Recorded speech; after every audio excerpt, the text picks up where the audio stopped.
오늘은 한반도 모양에 대해서 한번 얘기해 보겠습니다. 한반도 모양이 호랑이처럼 생겼다, 토끼처럼 생겼다 이렇게들 얘기하는데 저도 어렸을 때 초등학교 때 배우면서 굉장히 의아했습니다. 그때 아무런 역사적 배경이 없이 나는 토끼같이 생겼는데 이런 생각을 좀 많이 했어요. 그래서 막 학교에 사육장 가서 막 토끼 보고 그려보고 그랬었는데 근데 뭐 호랑이라고 하니까 뭐 어떻게 호랑이지 뭐 이런 생각을 하긴 했었는데 그런 배경에 대해서 한번 알아보겠습니다. 자, 우선 우리나라 지금 뭐 거의 대표 동물이 호랑이죠. 축구 국가대표팀도 호랑이 마크가 있고 서울올림픽 때 뭐 호돌이, 평창 때도 뭐 호랑이랑 곰이랑 같이 있었던 것 같은데 우리나라의 대표 동물이 호랑이가 된 이유는 뭐 짐작을 할 만합니다. 우리나라 사람들이 호랑이를 좋아하는 건 뭐 엄청 옛날부터 있었겠죠. 일단 단군 신화만 봐도 호랑이가 나오잖아요. 곰한테 지긴 했지만 뭐 그때부터도 이제 토템으로 호랑이를 뭐 숭상하기도 했었고 뭐 그 외에도 우리나라가 이제 산이 많다 보니까 짐승들이 많을 텐데 뭐 그 중에 최상의 포식자가 이제 호랑이고 호랑이가 좀 두려우면서도 뭔가 이 신비로운 뭐 숭상의 존재가 됐었겠죠. 그래서 이제 그만큼 이제 호랑이가 대단하다 보니까 정말 대단한 창업자 같은 사람들 아니면 장군들 보면 뭐 호랑이를 때려잡았다느니 뭐 이런 전설들도 있잖아요.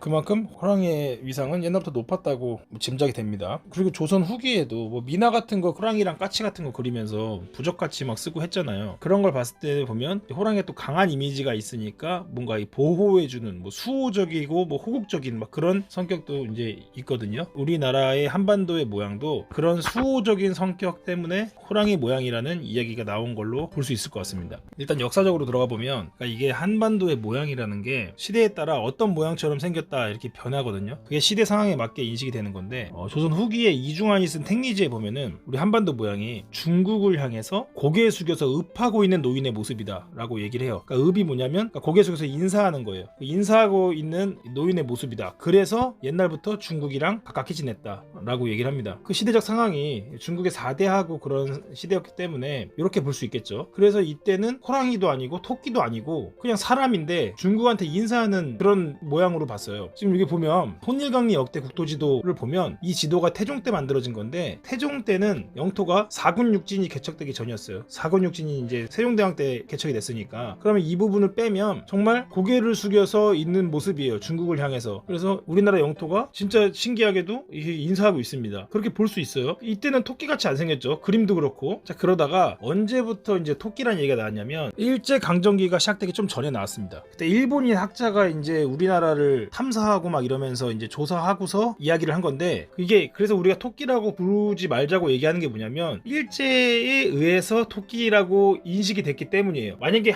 우리가 뭐 한국 사람이 옛날에 뭐 조선시대에 어느 누군가가 우리나라는 토끼 닮았어 이렇게 얘기했으면 또 모르겠는데 일제강점기 시대도 일제강점기고 그걸 이 토끼라고 얘기한 사람도 일본 사람이에요. 일본 학자 뭐 고토 분지로라는 사람인데 이 사람이 토끼 닮았다 라고 얘기를 해서 이게 퍼지게 됐어요. 뭐 그러니까 우리 뭐 그 당시에는 뭐 위성지도가 있는 것도 아니고 그냥 그 사람 말 듣고서 우리 토끼 닮았구나 라고 생각할 수도 있는 거예요. 토끼 좀 약하잖아요 뭔가. 그리고 일본도 이게 그런 의미도 있었을 거예요. 니네는 토끼같이 약해서 우리나라한테 이렇게 주권을 빼앗기고 있는 거다 뭐 이렇게 퍼뜨릴 수도 있으니까 그래서 그 당시에는 친일파가 아니었던 최남선이 이제 소년이라는 그런 잡지를 창간해 갖고서는 거기다가 이제 지도를 올려요. 우리나라는 토끼가 아니고 호랑이 닮았다. 우리나라는 호랑이다. 그렇게 이제 시작이 된 겁니다. 이때부터 호랑이 그림의 잡지들이 많이 또 나오기도 해요. 그러니까 우리나라의 호랑이 사랑이 다시 불이 붙은 거죠. 그래서 그때 호랑이 지도를 지금 보면 이렇게 중국을 향해서 이제 호랑이가 뭔가 이렇게 핥히듯이 그런 이제 모습을 하고 있죠. 토끼가 약한 모습 뭐 이런 것도 있지만 그 당시 토끼가 이제 팔을 이렇게 모으고 중국을 향해서 언제라도 뛰어갈 것처럼 그런 느낌을 이제 얘기했다고 해요. 그래서 우리가 중국에 기대는 나라 뭐 이런 느낌으로 이제 표현을 한 거예요. 그러니까 이제 최남선이 아니다. 우리나라는 대단한 나라다 뭐 이러면서 오히려 중국을 향해 발길질하는 그런 호랑이를 그린 거죠. 최남선이 호랑이 지도를 올린 게 1908년인데 물론 그때 당시에 일본한테 주권을 많이 뺏긴 상태였지만 우리는 되게 자주적이다 뭐 이런 느낌으로 중국 대륙을 향해서 핥히는 모습을 이제 그린 것 같아요.